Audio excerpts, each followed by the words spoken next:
Hi and welcome to this video. My name is David. In today's video, I'm going to show you how you can create custom size designs inside Canva. Welcome and let's begin. I'm already inside Canva, and Canva offers a ton of pre-made templates that can speed up your workflow based on what you're looking for. So for example, the homepage here has video templates, presentation templates, logo sizes, Instagram posts, etc. What if you wanted to create a custom size design that is not available here? Then that is where you need to begin by clicking on the top right, create a design. And once I click on that, you'll be met with a couple of suggestions here. You can still see the different suggestions of video presentation as we see down here. So if you hover over this, you can see the different sizes that are available. But to create a custom size design, click on custom size. And once you click on custom size, you'll need to enter the width and the height in pixels. Let's assume you're doing something like a 640 by 360, 360. So that's what we have here.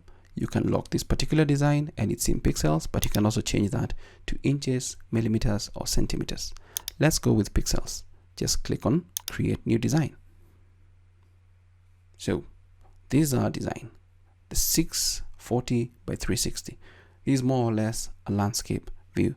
So from here, then you can now start popping up or adding anything that you want. Let's say you want to add a photo, whatever photo that is available. Let's say this one, you can just drag and drop it inside there, and then you can go inside here, create some text.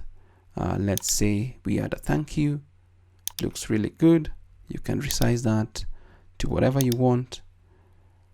Let's put this on this side, just reduce the size slightly. Thank you for maybe the Mother's Day. We can change maybe this particular stroke that we have over there.